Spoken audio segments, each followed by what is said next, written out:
So I'll continue our discussions on the C++ features, but now we'll start looking at details with a little more rigor.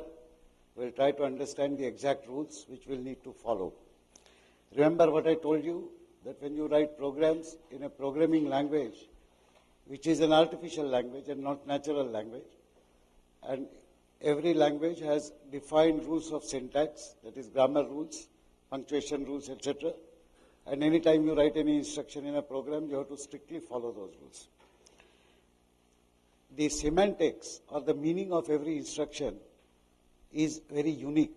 So there is no scope for any ambiguity. That's the nature of programming languages. In this context, we shall first see the general program structure of a C++ program, and then we'll discuss the rules of computing. Specifically, we'll look at naming conventions. We'll look at how different data is represented internally, in the sense of we'll be referring to binary locations or bytes in terms of understanding how many bytes are allocated to each data type and so on. But we understand that the internal representation will be binary. As far as we are concerned, we'll be using decimal notation. And last, we will consider evaluation of expressions. We'll take some programming examples at the end. So is the first rule. Generally, all statements in a program have to be written as per the rules of syntax, and the entire program that we write is usually kept inside a single file. All of you are familiar with the notion of a file and file name. So here are some examples. p1.cpp, mid_sem_marks_analysis.cpp. These are actually names of the files. These are not C++ names. Please understand that the file name of the file which contains the C++ program, the program will be read by my C++ compiler, but the file name will be read by operating system. So you remember when you say C++ at the dollar symbol, you say C++ some name. You're actually telling the operating system Dumbo to invoke a compiler and give that compiler my program which is contained in this file. So there's a small difference between the names that we use for the files and the names that we use within our programs. Now, we have seen this, but we'll understand this better. Every C++ program contains some directives. These are instructions meant for the C++ compiler. These are not program statements which will solve any part of our problem that we solve. But these are mandatory because these permit the compiler to know the context in which your program is to be translated to internal machine language. One statement we saw was #include IOStream. You have seen this statement without understanding it.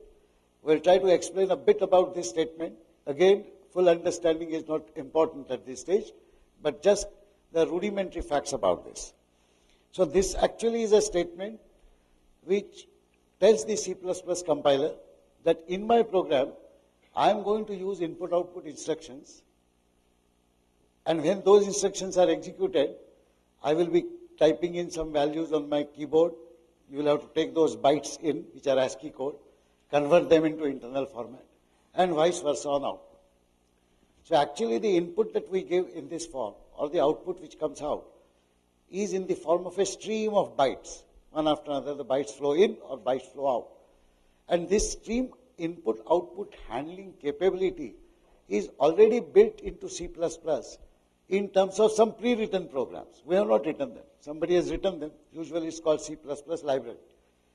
Now, we may write programs which may not require anything from that library, but we may, on the other hand, mostly write programs which will invoke those input-output capabilities.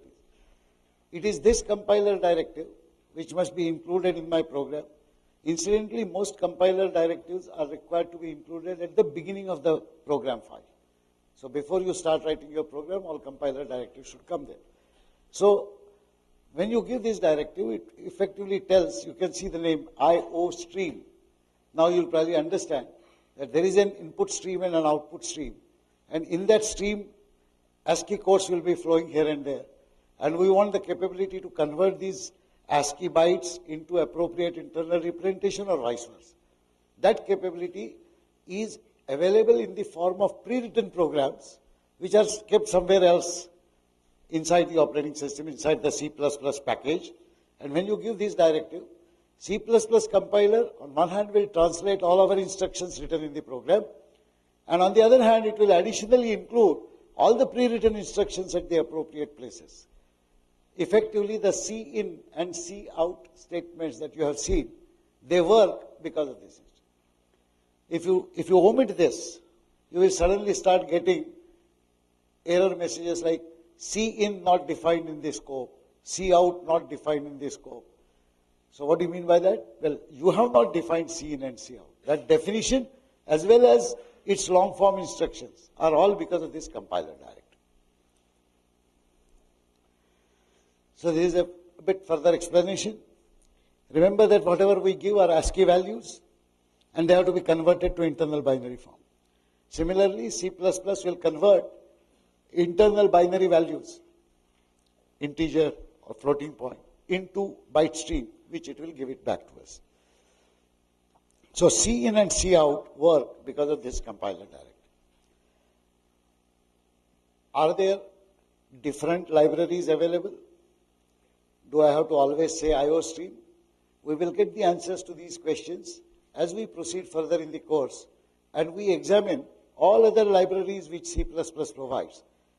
As we progress, we will use some of them. But this will be more or less a mandatory compiler directive in every program that we write. So,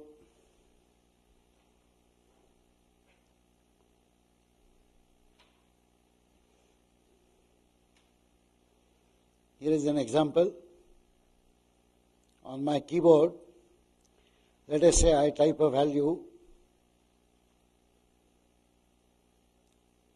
238. So what goes from this is a stream. First the byte 2 goes, then this is followed by byte 3, this is followed by byte 8, and this is followed by either a blank or a new line character. That is how you will give input values. Now these 3 bytes represent 3 different symbols, and all of them have to be typically converted into an internal format. Let us say this happens to be value of m. We have said somewhere int m, and we have said C-in greater m. So what it means is that this stream of bytes which comes in will have to be ultimately convert and then put inside the location for m. So if m is a 4-byte location, then you know that this value 238 will be converted into an internal binary format, and appropriate bits will occupy this place. So that is the objective of the IOStream library, and that is how C-in, C-out work. C-out will work exactly in the opposite direction. Here is another directive using namespace std. This is slightly more complex. You have seen in the sample programs that we use names. We say int I, j, m, n, float x, y. You're familiar with these names.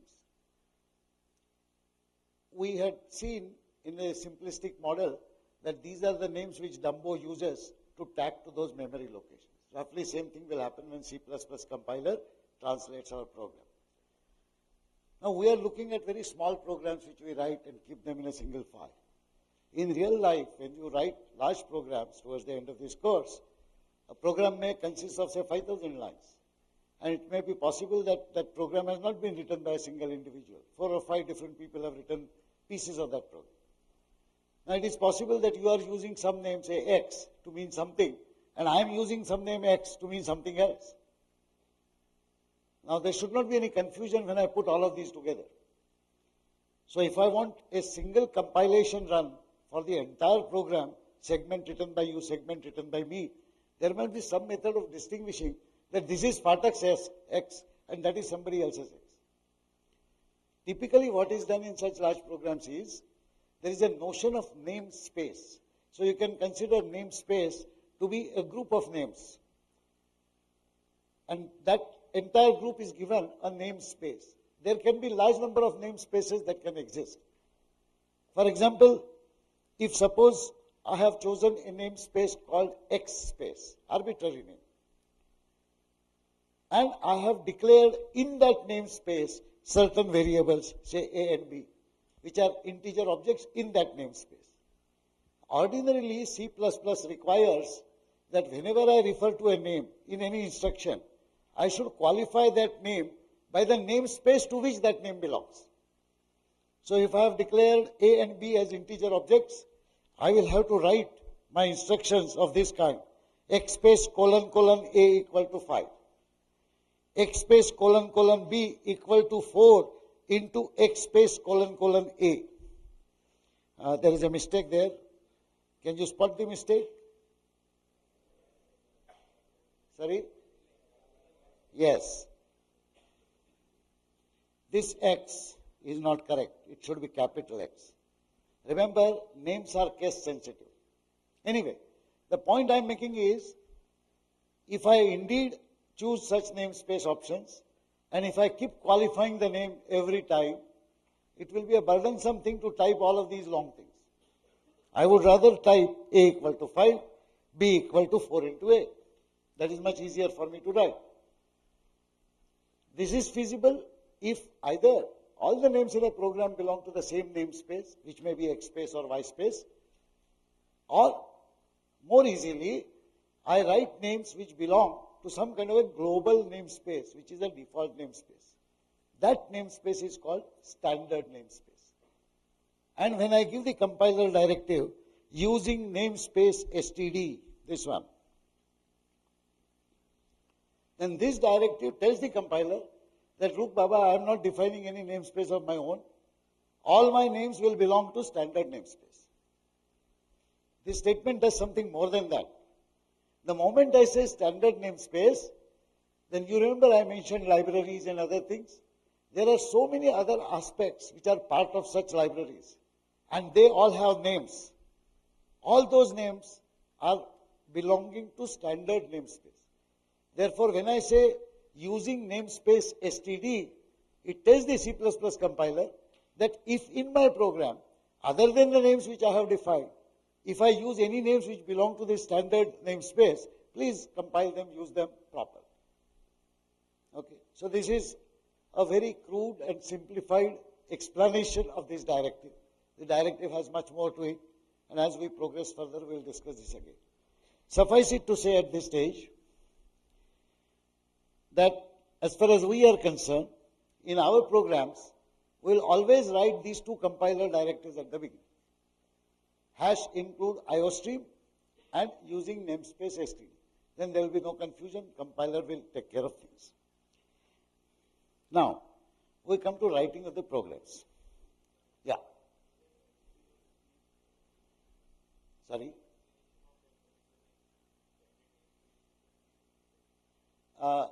Okay, for the time being, you assume that there can be multiple namespaces which could be defined by different people. If we use any such namespace, then we will have to write all the names that we use in our program pre-qualified by the name of that namespace. So, the example that I gave is, suppose there is a namespace called X space, and I have defined objects like A, B, which are integer. Then ordinarily I write in my program A equal to 5, B equal to 2A. Such statements will not be valid.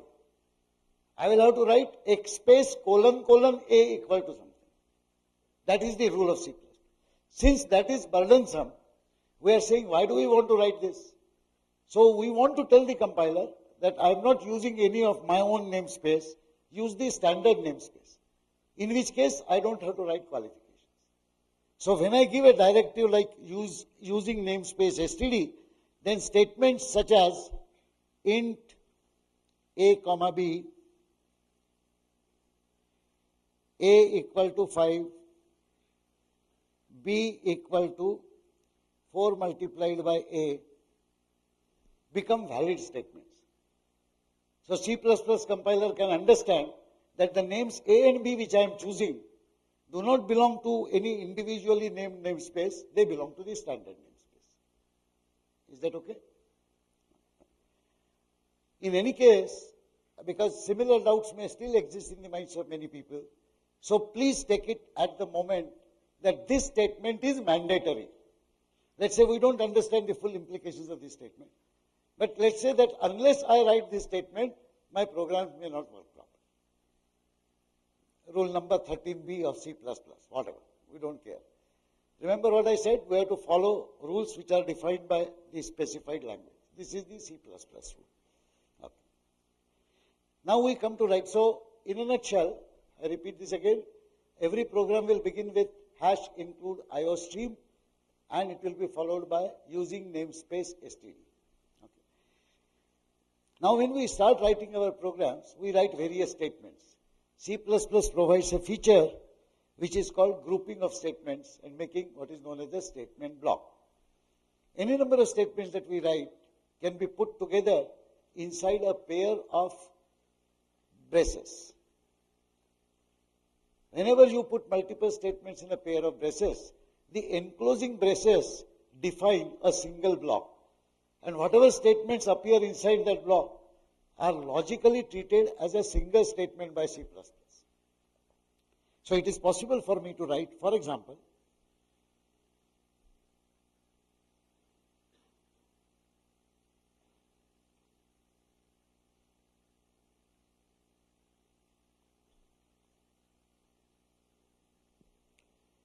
there are two different statements, but logically they become one statement. In the sense that it is guaranteed that whenever my control flow in the program execution reaches this point, it will always execute this statement followed by this statement. Both of them will be executed. The effect will be as if a single statement is.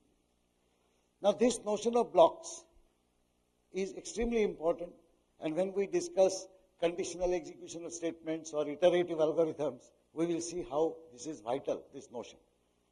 More important at this juncture is the entire program that we write is considered to be a single block. The entire program, in fact, that we write is called the main program. So you remember now,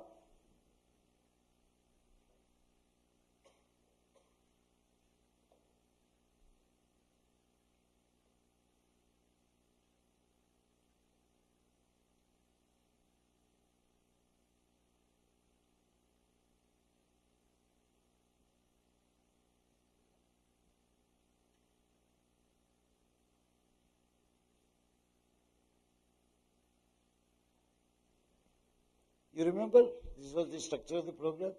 We write an opening brass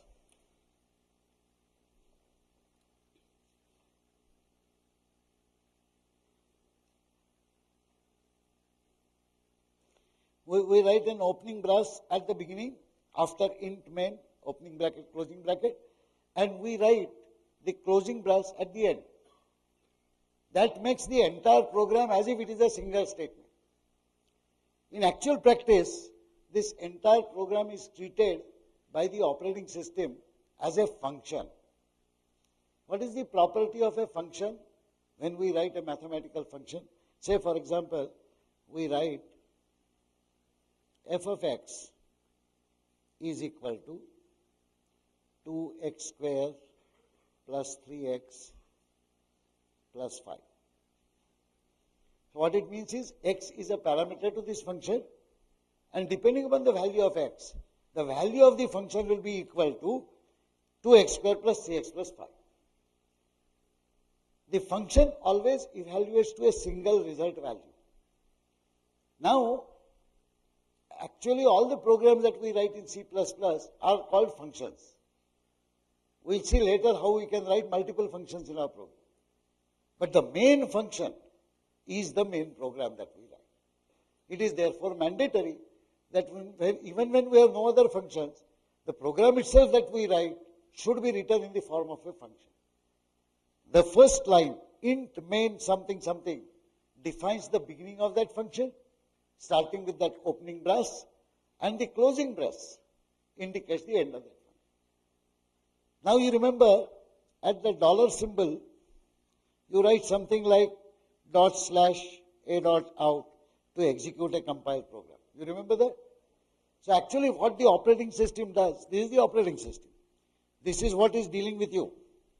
You are interacting with the operating system. When you say ./a.out, what the operating system understands is that, oh, you have a executable program which I will treat as a function and I will pass control to that function.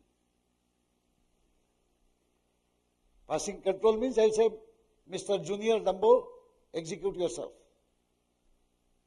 Now that translated program which we hypothetically call Junior Dumbo executes all the instructions. When the last brace is reached, before that you notice this statement that we write is return 0. That return word means go back to the operating system. The fact that it is actually treated as a function, although we have not discussed functions in details, we'll do that later, means that just as a function mathematically can have parameters, my program itself can have parameters. Indeed, if I don't write this int main opening bracket, closing bracket just like that, but I write something called p here. Right now we won't do that, but later on we will see what that p means. If we write p here, it means that my main program itself expects a parameter. Now this parameter is not something that will be handled by input-output statement. We expect that parameter to come when my program itself is invoked. Who is invoking the program? Operating system. Consequently, in such situations, we will expect P to be passed as parameter. It is not necessarily that the function should have only one parameter. It could have P1, P2, P3, whatever. And all of them will have to be written here. Again, I emphasize, for the time being, we will never write any such parameters. I am just trying to explain what is likely to happen. Remember, whenever multiple parameters are used by a function, such as fx equal to this, or fx comma y equal to something x square plus something y square, whatever, all of that returns a single value. Actually, when you say return 0, you are telling the operating system, I am returning you a value 0. I can actually say return 1, return 5. Can I say return 7.8? Why? As everybody followed, why I can't say return 7.8? The type of value which I return is written by us at the beginning of our program. Int main. That word int actually describes the type of value which will be returned. Can I write float main? Of course I can. I can define any kind of function. But as far as the operating system is concerned, it has some intelligence built into it to understand what some of the return values will mean. And that intelligence is based on a function returning integer value. 0 usually means that the junior number which was executing its program has run it properly. So 0 means successful completion. That is why whenever we reach the end of the program, while executing, if we have reached that end, it means our program is executed correctly, and therefore we will say return 0. Later on we will see when we write large programs, and if there is an error condition that comes up which we can notice during the program, we can say return 1, return 2. An operating system actually is capable of initiating some other action if the value returned is not 0. But all that is too complicated at this juncture. So again, to conclude, the simplified view that we take is that a pair of braces include all statements which are logically treated as one. The entire program that we write is actually logically equivalent to one statement. It is treated as a function. The operating system passes control to that function at the beginning, and when my program execution terminates, it returns control to the operating system. Is that okay?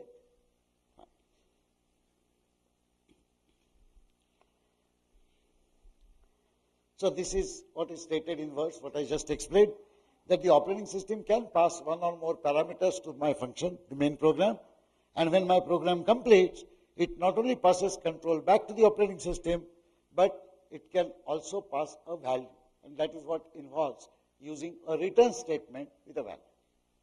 Of course, okay, we'll just stick to this definition.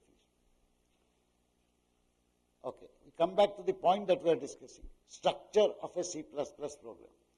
What we have seen so far in this structure is A, we will have those mandatory compiler directives at the beginning. B, the entire program is to be written as a single function called the main function, and you have to begin the program by saying int main opening bracket, closing bracket, opening brace. Write all the statements and put closing brace at the end. That is the structure of my program. Now we come to the components of our C++ program. So this will have several computational objects. Int A, int B, float X are all computational objects. 13.75, a value which appears in one of the statements, is a computational object. It's called a constant object. It's a value. All these computational objects, when we want locations to be assigned to them where the values can change, they must be given names. And all the names that we use must be declared. The declaration of a name is required to be made before the first use of the name. Consider this, for example. I have C in X. Then I have Y is equal to 4.0 into X. Where is the input statement happening? At this place. Somewhere before that, I am required to say, for example, float X. So wherever X is first used, before that I must define. Since I am not using Y in the first two statements, I am using it only afterwards, it is possible for me to write this as float Y. So this declaration can come. However, as a good programming practice, we will always write this as float X, comma Y, and then write all the statements. So effectively, while C++ program syntax only requires that the name should be defined before the name is first used, we will add that we will group all the names together at the beginning and we will declare all the values. Okay. Any questions on this? Yesterday there was a good question, so since nobody is asking, let me ask you this. We had said that before the execution begins, the C++ compiler reads the entire program and translates it, right? We had a funny exercise where I had asked you to raise hands, clap, etc. You all did. And then the final instruction said, don't do anything. And we said then that the compiler doesn't do this stupidity. It first reads the entire program. The question that I was asked is that if the compiler is going to read my entire program first, then why can't it figure out, it doesn't matter where I declare my names. Even if I declare my names at the end, it is required to read the entire program anyway. Why can't it collect all these declarations and then start translating? Right? Is a reasonable question? So what is your answer? Sorry, sir, one at a time, please. Yeah. Yeah, anyone who is saying?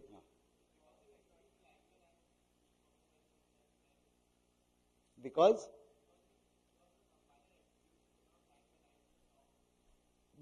his answer is because the compiler executes the program line by line from the top. You have not understood the basic. Compiler will never execute a program. It's not compiler's job. Compiler merely translates the program into machine instructions. Execution begins for the entire set of translated instruction when we say ./a.out. So there is no question of execution.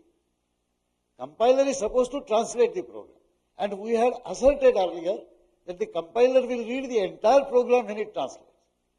The question was, if that fellow is going to read the entire program anyway, and since my declarations like int something, float something are very easily identifiable, it does not matter where I write them. After all, in its first reading, it should read all of them, assign all whatever memory locations it wants, and then translate the remaining instructions. So why does C++ compiler insist that we must declare a name before it is first used?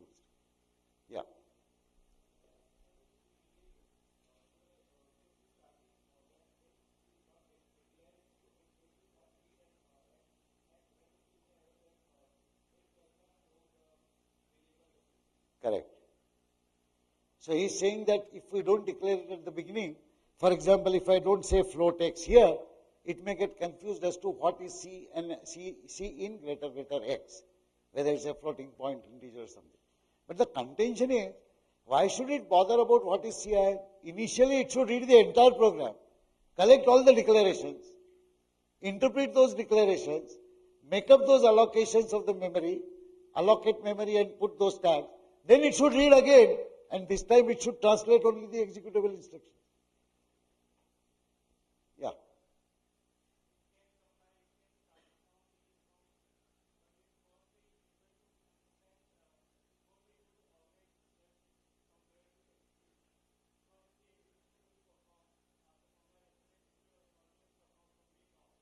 Yes.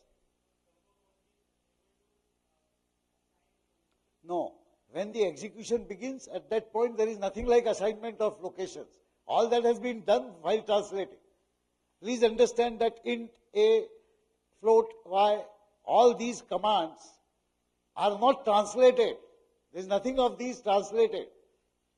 These commands merely tell the compiler that allocate location, call it A, allocate location, call it X.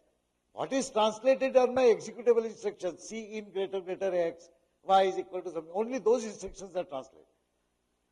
The point is, before translating them, if the compiler was to read the complete program first, it can definitely find out what all names I am using. And then it should read the program again. This time it should ignore those declarations because it has already read them. So, while this is logical, somebody who defined the C++ language long time ago said, I will not do this stupid Ghodagiri because you don't want to write all your declarations first. So he made a rule. Rule number 1, all names must be declared before they are first used. The C++ compilers now have been written to implement this rule strictly. So if it ever finds a name that is not declared, it will give you an error. Logically, there is no reason why this rule should be there. But because you and I have not defined the rule, somebody else has defined the rule, we are required to follow it, we follow. Effectively, it makes the task of compiler a little bit easier. While reading the program in the first step itself, it can do much more than just understanding what are the names declared, etc. That's the purpose. Okay. Such things will occur again and again and again. We may logically question, and we should logically question. Why is this like that? Why is that like that? But ultimately, we have to conclude that while there does not appear to be any logical reason for this rule, just because we have not defined the language, we cannot. Suppose we don't like this rule, what do we have choice? Well, we define a language called CS101 C++. And then we write a compiler for it. Some of you would be doing that job later. Okay. Not CS101 C++, but something else C++.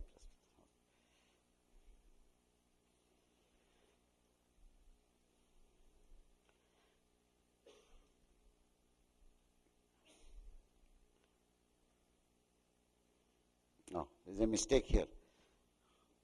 I don't know how this happened. This particular statement, you see this statement? This statement does not belong to this slide. It says comments can be inserted anywhere in a program. This should come in the next slide where it says ignored completely by the compiler. Obviously, if a slide says ignored completely by the compiler, we don't know what is ignored. So comments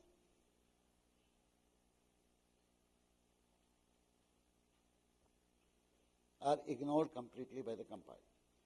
Do you remember how do we write comments? We can write / program something, or we can write / long comment. There are two different ways of writing comments. We have not seen one more alteration that is possible in the first type of comment. I can actually have a statement which says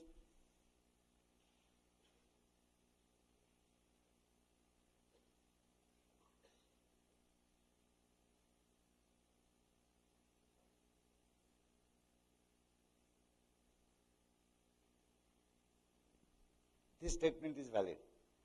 That means on any line of my program, towards the end, strictly towards the end, if I put / anywhere, compiler treats from that point onwards to the remainder of the line is a comment, and it ignores that.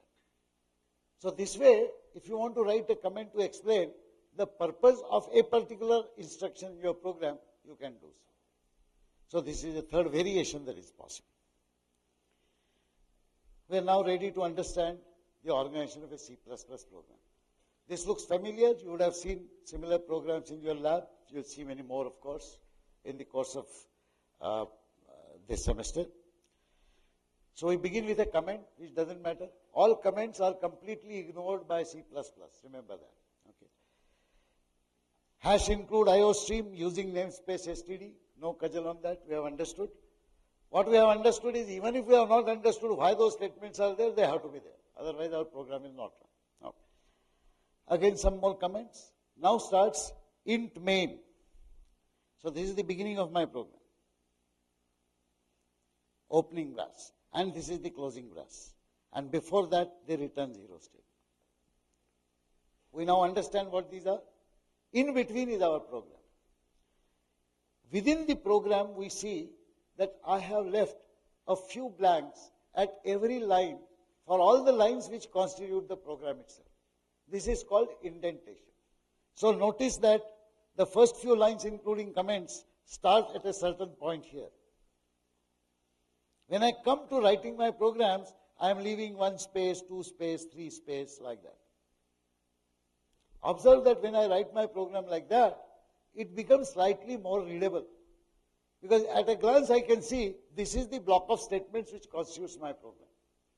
Later on, when we study the other control structures, starting with this Friday lecture, we will see how important is the indentation of this type when the program could become very long and complicated. We can understand it. Usually a tab key is pressed. Tab is the old typewriter kind of notion. Whenever you press the tab key in an old typewriter, the carriage will move 8 spaces further. In computer tabs, you can set the tab spacing by choosing appropriate option in your gedit word processor, gedit text editor. So I set, for example, tab to 3 spaces, because there will be multiple indentations that I may later on require. So every time you press a tab, it will move to 3 spaces further. It's merely a nice way of writing the program. Here are some explanations of the same program. First two are the compiler directives. Everybody follows that? The main program begins at int main. Return 0 effectively says stop program execution. So this is an executable instruction. It will be translated into a machine instruction equivalent to go back to operating system. And in between are my statements in the program. Is this clear? No confusion in this. Very simple indeed. Now we come to the names. Names are called identifiers. In fact, names are galore in any program. There are certain names which are part of the programming language itself. Namespace, using, return, cin. What are these? These are names. They mean something to C++ compiler. Such names are called keywords. What we are bothered about are the names that we use to denote some computational objects. The rules for that is a name must contain either alphabets, A to Z, capital or small, or digits, 0, 1, 2, 3, 4, 5, 6, 7, 8, 9, or underscore character. These are the only 3 types of symbols which are permitted in a name. Additionally, C++ says that a name must begin with either an alphabet or with an underscore. It cannot begin with a digit. Further, name can be of any length. I can write 50 character name for a location where I want to store an integer number. Since large names are possible, and in fact people are encouraged to write more meaningful names which will necessarily be large, C++ simply says if you go overboard and write all names which are 40 characters long, I will have difficulty in distinguishing them. So please make sure that the first 31 characters of any name are unique. So actually translators which follow this rule do a smart trick. You may use length any name. If a name is shorter, of course, it will be considered in full. But if a name is longer, the compiler will simply take the first 31 characters, because that defines the name effectively. Keywords in C++ cannot be used as name. So I cannot say int using. Using cannot be name of an integer location in my program. And of course, meaningful names must be chosen by us. Are these rules clear? Again, why a name cannot begin with a digit? Well, it is presumably to ensure that the names are English-like, which always begin with alphabet. But then why a name can begin with an underscore? Okay. How would you like a name which is underscore, underscore, underscore, XY? It's a valid name. Underscore, underscore, underscore is also a valid name. Obviously, they are meaningless names. By the way, the convention in C++ and Unix programming in general is that the names starting with underscore are treated as internal systems names. And certain packages use names starting with underscore, underscore. This is to ensure that since ordinary mortals like us are unlikely to use such names, they will never clash amongst themselves. That's the objective.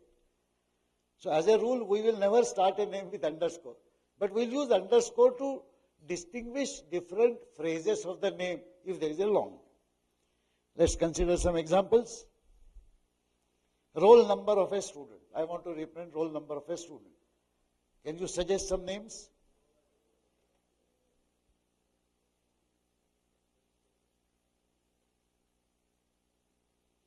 One name. Any other name? R. Any other name? RL. Okay. RNO.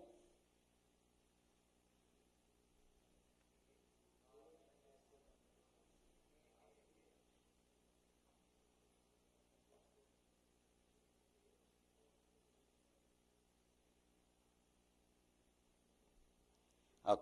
We have written 4 or 5 names. What about a name X?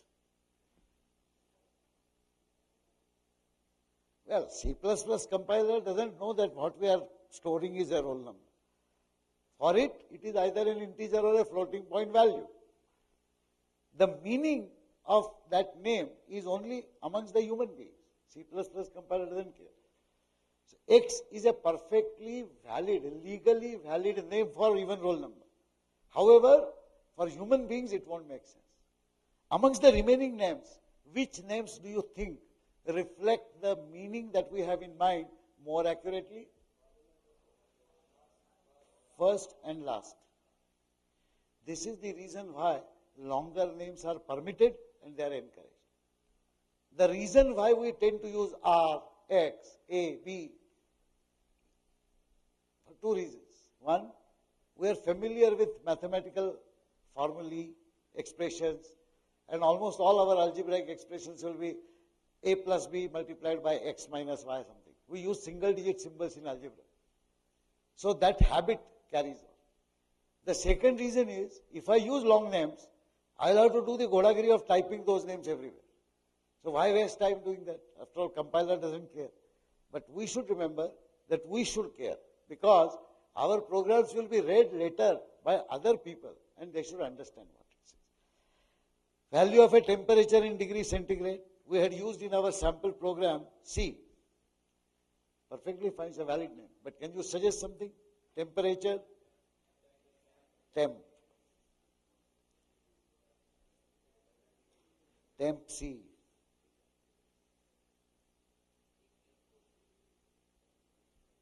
Any other name? T.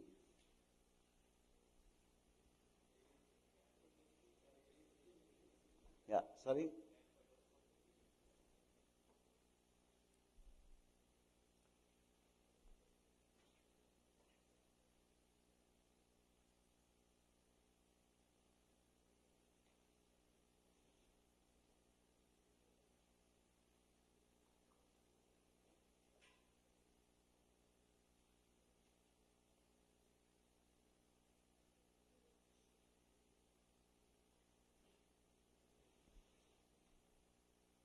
I would suggest that the last two names are more meaningful. Particularly the last name is more meaningful because temp underscore anything also technically signifies to a human reader something which is temporary. Temp is also a short form for temporary. It's not a good idea to use the word. Marks obtained in a quiz. Sorry, M. Marks, okay. Sorry? No, come again? No, some odd name was suggested. Can you say it loudly? MKS, okay. 0. Somebody suggested something very fancy. What was it? Mobile number.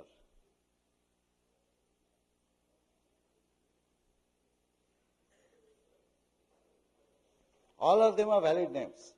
If in mobile number I stored marks, actually 24, 32, or 0 as my friend desires, it's all valid.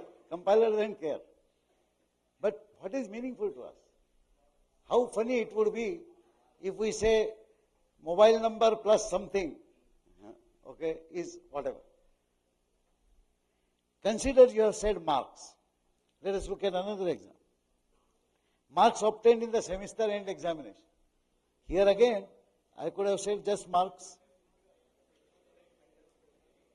Marks underscore and underscore sem. Would it not make sense then, in the earlier context, to say marks quiz? Or better still, in our normal sense, and same marks, quiz marks. Suppose I conduct 5 quizzes. A quiz mark is only one quiz. So you are suggesting quiz 1 marks, quiz 2 marks,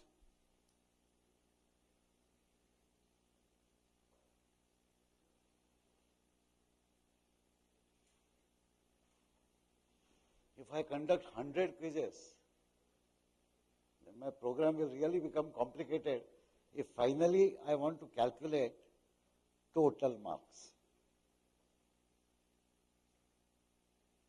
Imagine what would happen if I have 100 quizzes, 2 tests, 1 end sem, 1 mid sem. So I will have end sem marks, mid sem marks, test 1 marks, test 2 marks, quiz 1 marks, quiz 2 marks, quiz 3 marks, quiz 4 marks, quiz 99 marks, quiz 100 marks. Will that be a good program? Later on in this class, not much later, within a couple of weeks, we will learn the notion of arrays, which permit us to give a single name to a collection of values. And we can identify individual elements in that collection, just like we have array elements. This is just to indicate that if we did not have such a feature, we could become miserable writing programs with such things. Okay, so we just conclude that names have to be meaningful. Names can be chosen by you. But when you write your programs, never ever choose names which do not reflect at least some sense of the meaning of the real life problem entity that you are representing. Don't forget, these names don't make any sense to the compiler. Compiler merely takes a name as long as it is unique. Ultimately, it is going to push all these names as tags to the memory location. Internally, memory locations are numbered 1, 2, 3, 4, 5, 6, 7, 8, 9. So it doesn't matter to the compiler. But to us, who will read, modify programs, run them, again read, these things matter. In C++, names are used to represent objects, and values associated with named objects can change. Common sense? So each object can have a value of a certain type. We also use constant values in our program, 35, -7. These are also computational objects, but they are constant because their values don't change. If I have a name, the value may change. What are the types of values? We have seen int and float so far, roughly understanding what they are. There are many types. I have listed some here. Char, int, float, double, void. Void is a type which means valueless. There is a name, but it does not represent any value. Bool, we don't know what bool is. Bool. Have you heard of a mathematician called Boole? Have you heard of Boolean algebra? Are you have heard of Boolean algebra, but you have forgotten Boole. Not very good. Okay. Boole was the scientist who actually enunciated Boolean algebra first. What is the characteristic of Boolean algebra? It deals with truth values, true or false. The Boole type actually is used to represent true or false. It is internally designated as 0 or 1, but that is incident. We will not deal with that right now. WChar underscore T. Very funny type. Okay. Don't spend any time at all in trying to figure out what it is. We will not use it for the time being. Towards the very end of the course, we will understand this and some other fancy types. Okay. But the fact is that C++ compiler does permit very specific data types which can be used. As we shall see later, C++ is an object-oriented language, and it permits us to define our own types. These are called abstract data types, which could be written as combination of some kind of the existing data. We shall see those things also later.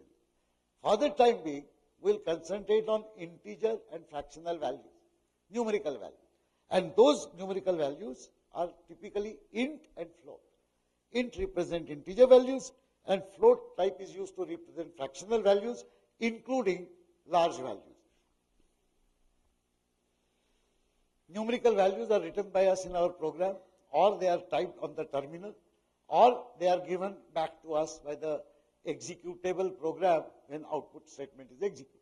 All these values are written of this kind. 25 minus 7389, 1240000. All these are valid values whenever we write them in our program. Very large and very small values can be written in exponential notation. We have already seen that. It's a standard exponential notation where we write a mantissa and we write an exponent. Now C++ permits us to write such constant values in our program and also accepts these as input. Declaration of objects. You see, C++ actually forms classification of objects. All objects of a certain class share the same characteristic. Int is one such class. All objects of that class, whether int x, y, int a, b, c, int abracadabra, all these names share one feature. They can store internally an integer value. They can be operated upon by computational operations such as plus, minus, something. These are common characteristics. The compiler will use our declaration to allocate appropriate memory space. 1 byte, 2 byte, 4 bytes, 27 bytes, whatever. If we say int I, j, count, number of tanks, we are actually defining 4 different objects. Each one of them will be given a 4-byte location. You understand byte? So I, for example, will have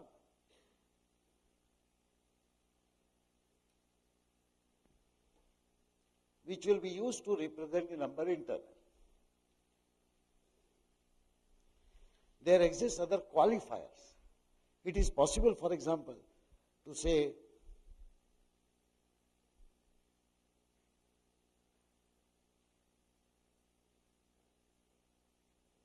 if I say short int s, I am telling the compiler that Baba, my values are not going to be very large. Don't allocate 4 bytes. Allocate only 2 bytes. Suppose I want to store very large integers. You remember 4 bytes actually represent a maximum capacity of 0 to 2 to the power 32 minus 1. And if those numbers are signed numbers, we lose 1 bit. And the capacity is hovers somewhere around 2 to the power 31. But if I have larger numbers to represent, I can say long int, let's say big. Then this fellow big will be given typically 8 bytes.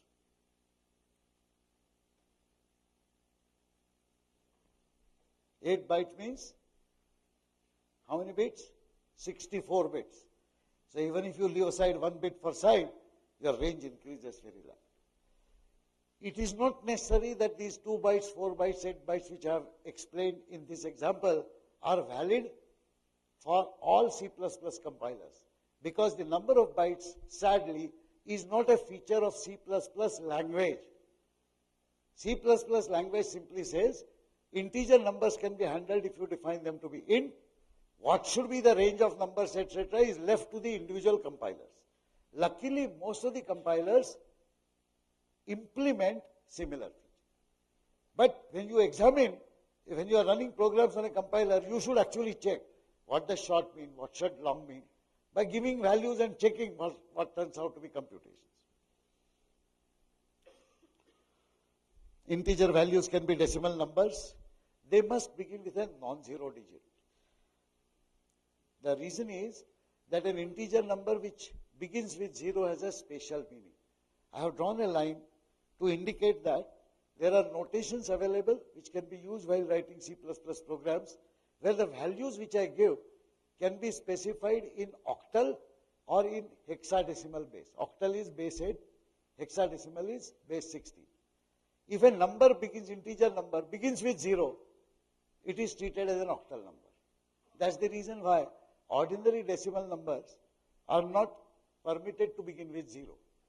Not that they're not permitted, but if you write a number beginning with 0, C++ compiler assume that the value is written in an octal form, and then it will convert appropriately. We will not be using octal and hexadecimal numbers in this course for quite some time. So please don't bother if you're worried about who is octal, who is hexadecimal. Just ignore everything that is stated in the last part of this class. The first part is what is relevant. Floating point values. We have seen the notion of floating point. I'll briefly explain the notion once again, why it is called floating point. Effectively, this type is used to represent fractional numbers or very small or very large numbers. Consider the first number here. If I were to write it in an exponential notation, I could write it as 0.00046 E1. Is that correct? No, because E1 will mean 10 to the power 1, which is 10. So, good. I can also write this as 0.0046 E minus 1. I can also write it as 0.046 E minus 2. I can write this as 0.46 E minus 3. I can write this as 4.6 E minus 4. I can write this as 46 E minus 5. Please note that mathematically all of these represent the same value. Right? What it means is that whenever I write a value in a exponential notation, E notation as it is called, then there are multiple ways in which I can write the value depending upon where I decide to put the decimal point. I change the exponent appropriately, it represents the same value. That is the reason why this representation is called a floating point representation. You can write one of these representations, I can write another representation, the result will be same. Now, when such numbers are translated internally, you remember we said that internally all numbers are represented in binary form and 4 bytes are typically allocated to represent these numbers.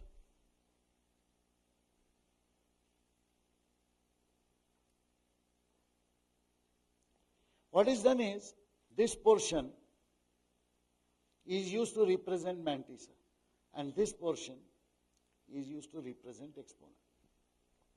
Some portion. It is not uncommon. This is a typical representation. 24 bits for exponent and 8 bits for mantissa. 24 bits for mantissa, 8 bits for exponent. It is therefore mandatory that for the sanity of the translated instructions to work correctly, the representation of mantissa should be uniform for all numbers. What the compiler does is, compiler puts the numbers such that the mantissa is normalized so that what is written inside the m part is an integer. For example, this will always be written as 46, but it will not be interpreted as 46. It will be interpreted to mean 0.46. Effectively, what the compiler does is that it assumes the decimal point to exist at the beginning of mantissa for any number that is written. It makes sense, therefore, to write the actual mantissa value normalized such that the first digit is a non-zero digit. Otherwise, you will lose precision. That is why this is the format which is actually chosen. And therefore, this number will be minus. It is merely called floating point because in our representation on paper, I can float the point and write the same value differently. Internally, the number will always be translated such that the mantissa is assumed to have a decimal point at the beginning. The actual value of mantissa as written is always an integer value. And the exponent also is an integer value. Of course, the mantissa and or exponent both can be positive or negative. So the signed representation, etc., can come into picture. I am explaining this just for you to try to understand what goes on inside. We will not bother with these at all. Please understand that in our programs, if I write any one of these, it is as valid as anything else. This is just to understand why it is called floating point, that's all. As far as we are concerned, we will take it to mean that the notation translates into something like this. The other part in which you represent these numbers is some very large numbers like this. Minus 1.2 E9. What would this number mean? 1, 2, how many zeros? You sure? Large number. Can this number be stored? It's an integer number. When I try to store it as an integer value, you will have a problem because the precision may not be sufficient. We shall see some of these examples when we look at the expression evaluation. The C++ language specifies the following, but every compiler is free to independently implement the precision of mantissa and the range of exponent as it pleases. Minimum values are prescribed. Yeah.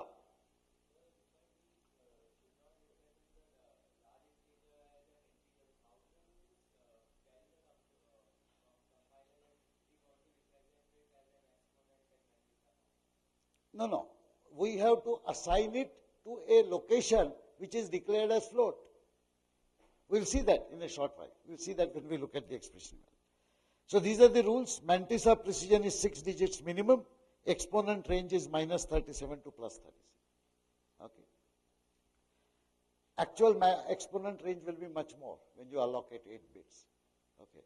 Actual precision would be roughly around between 6 to 7 digits. But these are matters of detail.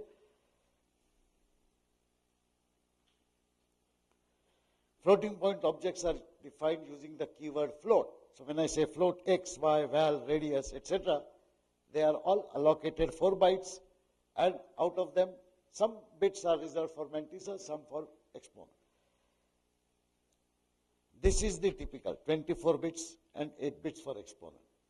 But I may have need for higher precision in my mantissa, in which case there is a version called double. Double is like bigger float number. So if I say double large val, then this large val will have 8 bytes allocated to it, typically, double the 4 bytes. Obviously, the mantissa portion will be larger. Exponent could also be larger. These are independent things.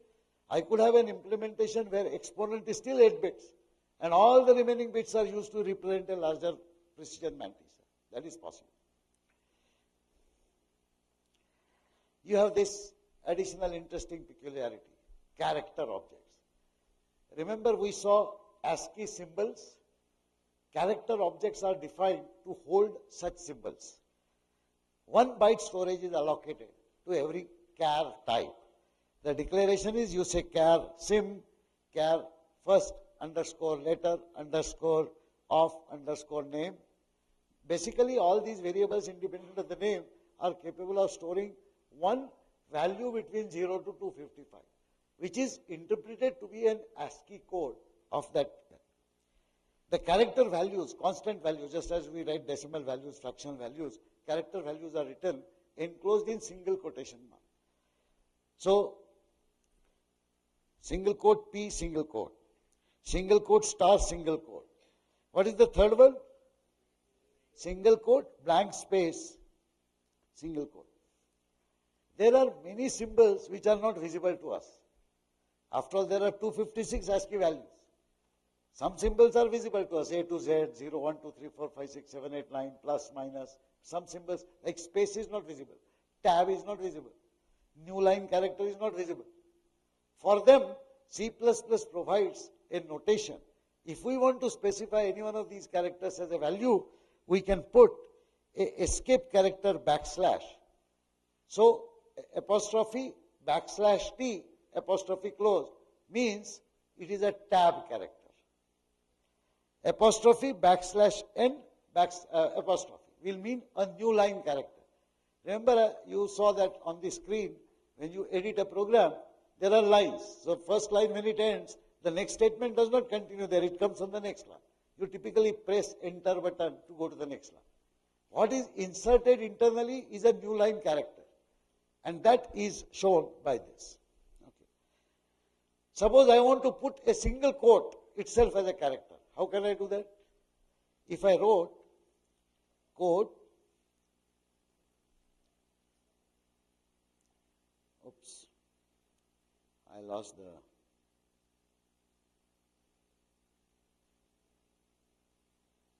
so this is my quote and this is my closing quote. They all have the same symbol basically. Now inside if I write a quote, is that adequate? No, because the first quote followed by the second quote, C++ will say your character has ended. Although there is nothing inside, it will assume that you are specifying what is known as a null character. There is actually a null character which actually has a value 0. It will represent that by value 0. And then it will come to this third apostrophe. It will say, who is this? Error, error, error. So if I want to prescribe an apostrophe, then I will have to use a backslash apostrophe. Backslash merely means interpret the next character that I type as a special character. How do I include a backslash itself?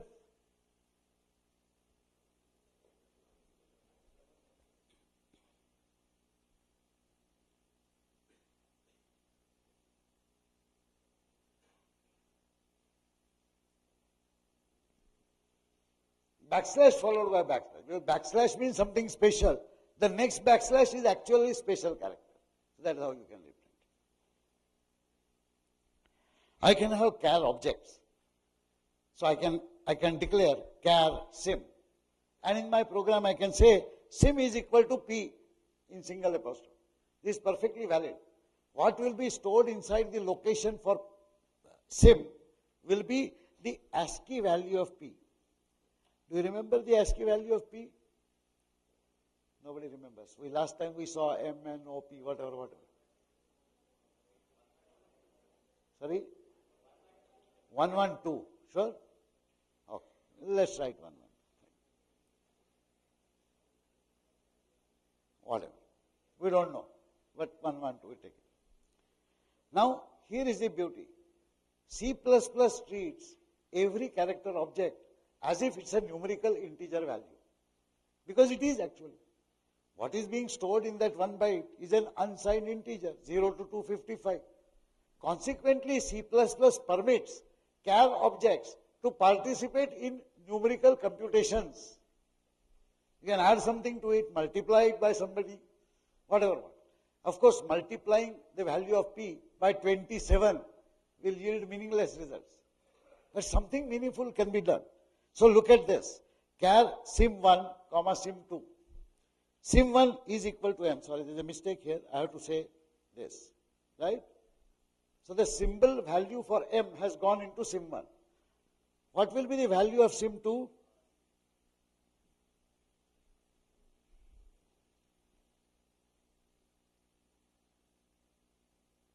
He says R. Can you figure out why? We don't know what is the symbolic value of M. Assume some number. We know that symbolic values for all the valid symbols are given in increasing order. So if M has some value, next value will be N, next value will be O, next value will be P, next value will be Q, next value will be R. M, N, O, P, Q, R. M plus 1, N, M plus 2, O, M plus 3, P, M plus 4, Q. So somebody was calculating it so fast that he skipped one letter. So what should be the value here?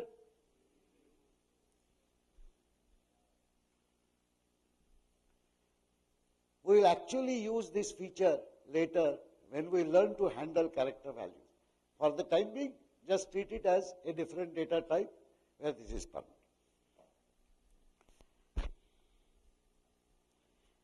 We'll just ignore this slide. It's a busy slide. It's not much time. I still want to come to the expression evaluation quickly. This is a slightly longer lecture. So we ignore this slide. You can read it later. All of these will be put up on the Moodle. The assignment operation. This is the most important computational operation, and it is necessary that we understand it. Whenever we write M equal to something, that statement is said to be an assignment statement.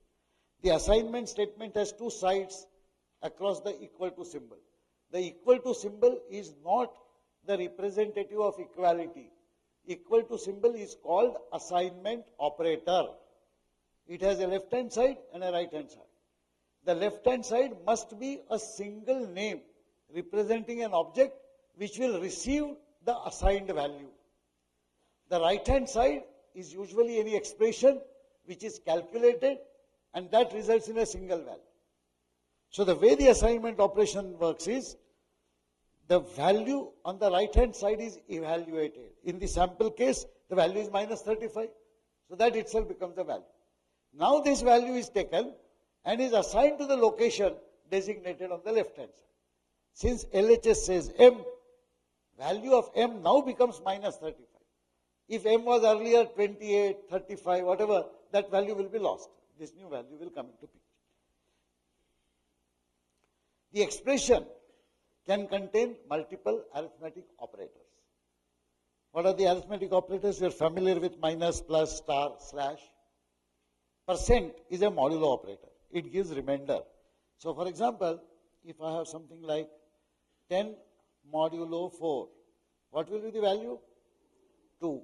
Because 4 2s are 8, 10 minus 8 is 2, the remainder is 2. Okay. There is a precedence rule, common sense, all of you are familiar. Division, multiplication happens before addition and subtraction. Modulo is at the same level.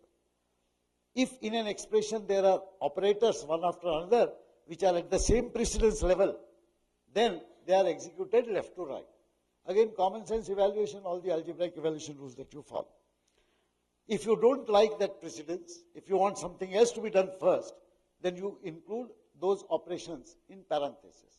So you can supersede the natural law of associativity and precedence. The general form of expression is this. Name is equal to expression. Is understood? RHS is evaluated. Here is a sample example given. How will this expression be evaluated? What is the precedence? First do multiplication. So first this will be evaluated. You will get a value what? 20. Then you say plus 3. This will be evaluated. What is the value? 23. Now this, once you have received this value, you will assign it to the left hand side. Simple rules, no confusion here.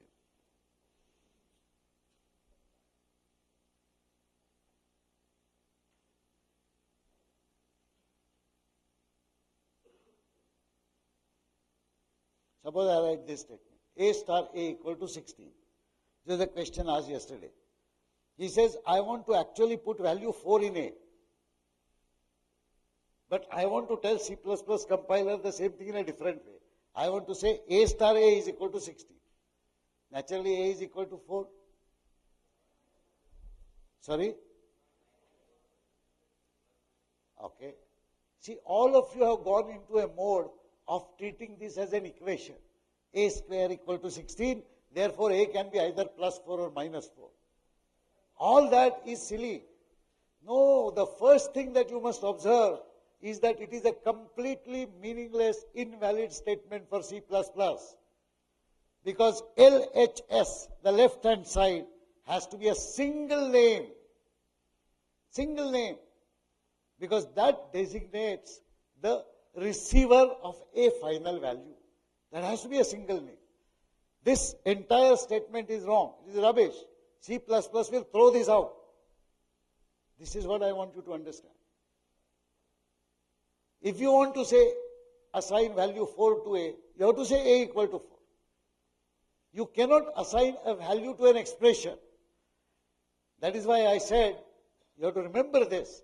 Equal to is not an equality symbol.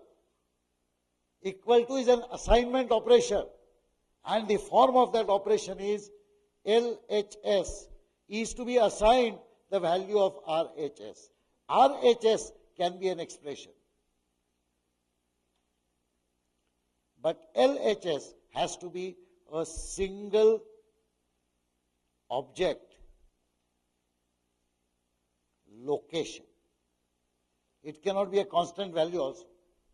You cannot say 5 is equal to A. That is invalid. Left-hand side cannot be 5. It has to be a location which can receive a value. So LHS of an assignment statement is a receiver, single receiver.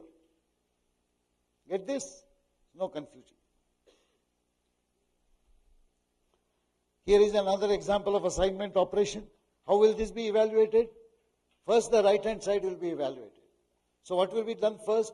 It will, of course, first take all the values which are available. 5 plus m is 5, multiplied by n is 4, divided by 2, minus 3. This is the expression now. Now, it will calculate. It has star and slash. Both at same priority. What is the first one? Left to right. First, it will do this. It will calculate this as 20. Next, it will do 20 by 2. Calculate this as 10. Now, it reduces to 5 plus 10 minus 3. Next, it will do this. Calculate it as 15. And next, it will do this. Calculate it as 12. 12 is the value of RHS. Now, this value will go and sit inside the location for R. Is this clear? That's how expressions are evaluated. Another expression. We will not go through the values, but I would like you to ponder over what will be done first. What are the high priority operators? Multiplication. How many multiplications are there? 1, 2, 3, 4, 5. We have said that if there are multiple operators at the same precedence, the operation will be from left to right. So as far as this is concerned, this will be done first. This will be followed by this. What about this operation?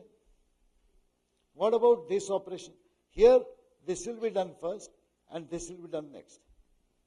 But please note that these components are separated by plus, minus, etc.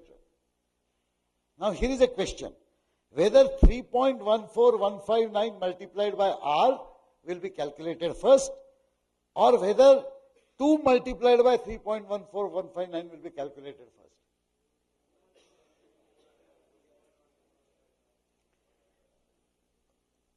You must understand the rule of C++ does not specify that among two distinct groups of operations which are separated by lower level precedence operators, what should be the precedence of doing things here or there? Actually, it depends on the C++ compiler. By and large, the compiler will carry out even these things first, this and this, but that is not necessary. Later on, we shall see when we consider particularly operators such as plus plus j. Okay, they get evaluated whenever they occur. It doesn't matter whether they occur at the right-hand side. This is not very meaningful. As far as we are concerned, we will still apply left to right rule, which is okay. Fine. Yeah. RDASH is a name which represents some other memory location. That's all. Finally, this is what you must remember. LHS must be an object to which a value can be assigned. Must. Underscore must. No choice. operand types. This is the one possible confusion. If both operands of the same type, result value is of the same type. Very fundamental rule, quite confusing sometimes. If in my program I write 9.0 divided by 2.0, the result will be 4.5. If I write in my program 9 divided by 2, the result will not be 4.5, because 9 is an integer value, 2 is an integer value, the division that is carried out is an integer division, fraction is lost. Of course, if the operands are of a different type, then what is done is, before computation, the lower operand is converted to higher level. Integer is converted to float. So consequently, if I wrote 9 divided by 2.0, now one is floating point, one is integer. So it will convert 9 to floating point, treat this as a floating point operation, and calculate the correct value 4.5. I could also write this as 9.0 divided by 2, or I could also write this as 9.0 divided by 2.0. If I have in my program float x, int n, and somewhere in my program I said x divided by n. This is perfectly valid. X is float, n is int, but because the mismatch is there, n will be converted to floating point, and the result will be a proper floating point. You have to remember this, because sometimes there could be a gotcha. Yeah.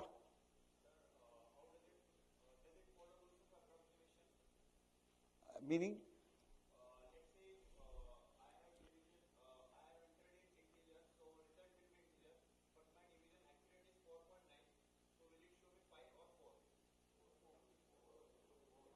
Next slide does that.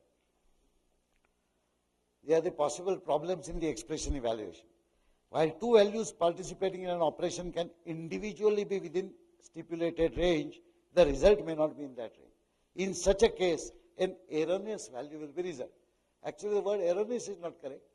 An approximate value will be result, which itself could be erroneous. Here are some quick examples. I is equal to minus 25, x is equal to 2.147. J is equal to 3.2. J is integer. What will happen? J will be 3. What if I said J is equal to 3.9? It will still be 3. So when a floating point value is converted to integer, the fractional part is mercilessly chopped off. Period. Okay. J is equal to 1.24 E30. What will come into J? Remember, 1.24 E30 is actually an integer number, but that number is 124000000 till eternity. And poor fellow J is a 4-byte number. It can at most store a few of the zeros. Complete loss of precision. This should never be done. It's our problem. Y is equal to 29. 29 is integer, Y is float. It's converted to 0.29. Y is equal to 1, 2, 3, 4, 5, 6, 7, 8, 9. Now integer is being converted to floating point. The floating point representation actually is 0.1, 2, 3, 4, 5, 6, 7, 8, 9 multiplied by E1. Right? If I treat this as a floating point, in my representation it will be 0.1, 2, 3, 4, 5, 6, 7, 8, 9 E9. However, the mantissa has more digits than what can be accommodated in a 32-bit number. Since we said 6, 7 digits of expression. What the C++ compiler actually does is, this time it is more generous. It will round off the last digit. So it can, if it can store, for example, 6 digits of mantissa precision, the actual number will be 0.12345 because 6, 7 rounds up to 7. Okay. Very quickly, I'm sorry, we're late. Can I just take 3-4 more minutes? Okay, fine. So here is an expression. How do I write an expression?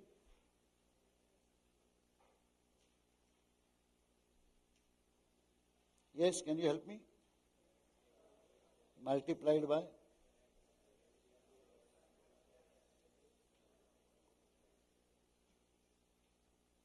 There is nothing like x cube, x square, etc. available as an operator. So I have to multiply.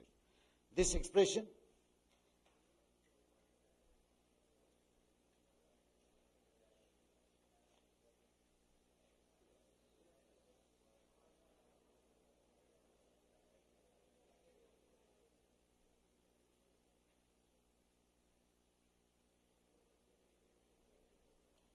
Is this okay? Suppose I had this 1 upon x plus 1 upon something, something.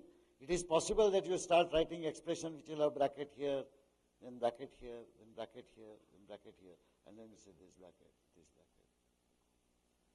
Many times in algebraic expressions you do that, right? Larger bracket needs towards the end. Unfortunately, the machine does not have these larger and smaller brackets. So they have to be all written like this, and they have to be understood. The entire assignment operation itself is treated as an expression. This is another googly of C++. So when I say m is equal to n is equal to 25, it is a valid statement in C++. What it means is m is equal to, in bracket, n is equal to 25. Now this is a valid assignment statement. When it is executed, 25 value is assigned to n. Apart from assigning the value 25 to n, C++ treats that this entire expression also has a value 25. So the same 25 value can go into n. Consequently, if I have declared int m and p, and if I want to initialize all of them to a value 10, then I cannot do that in the declaration easily. I will have to say int m equal to 10, int n equal to 10, etc. I can accomplish that more easily. This is just a squiggle and an aberration, not a very important point. I don't encourage you to use such fancy stuff. Object on LHS may appear in an expression on RHS. This is perhaps the most important point. When I say n is equal to 3 star m plus 2 star n, it is a valid statement. Assume that n has some value. Let us say n currently has a value 5. Before I come to this expression at all. Now imagine what will happen. Let us say m has a value 3. This is before. So what will C++ do? It will replace the values here. It will say I have to calculate 3 multiplied by 3 plus 2 multiplied by 5. In this, I have this to be done first, 9 plus 2 multiplied by 5. Then I have to do this next, which means 9 plus 10. Then I have to do this, and I will get 19. This is the value of the expression. Now it will look at the left-hand side. So please understand, if a variable object appearing on the left-hand side also appears on the right-hand side, there is no dilemma. Because C++ compiler, to begin with, does not look at all at the left-hand side. It doesn't care what location is specified. Looks at the right-hand side, substitutes values, calculate the final value. Now it looks at the left-hand side. Left-hand side happens to be n. So it will take the value 19, move this value 5 and put 19 here. This is often used as an increment operator. For example, I can say m is equal to m plus 1. So it means before the execution of this statement, suppose m was 25, after this it will become 26. This is used in many kind of counting algorithms which we'll use later. So there should be no confusion. Always remember, we are not talking about an equation. There is a right-hand side which says m plus 1. It is calculated, some value comes, that becomes the new value of it. Is that okay? Fine. We'll stop here. I have several other slides. Okay, I'll just take this slide. Float x, y, Avogadro. You all know Avogadro number at least? You agree that it is 6.023E23? No? Yes? Okay, fine. So now, x is equal to y minus 8.6597 plus Avogadro. How will it calculate? It will calculate y minus 8.657. What value you will get?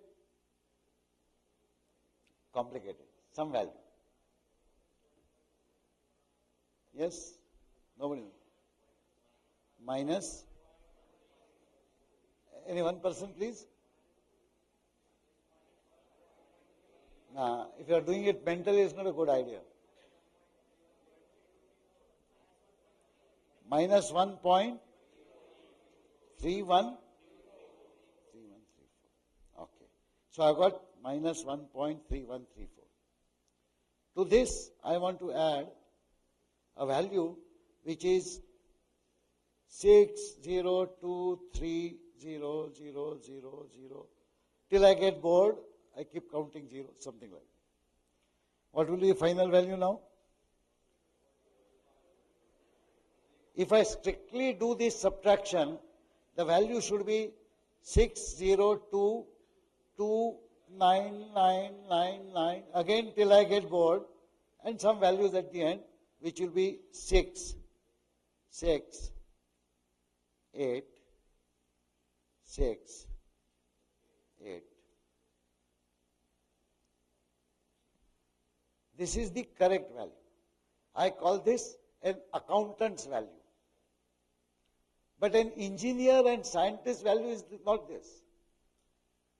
What will happen in C++? It will say you have so much of precision, I can't store all of this. I will store it in my 6 or 7 digits of precision. And since it's a fractional number, floating point number, I will convert it appropriately. So I will represent 6023E23. So Avogadro plus something, Avogadro minus something is equal to Avogadro. Or E20. Well, this is easier. Followed this? Okay, we'll stop here now.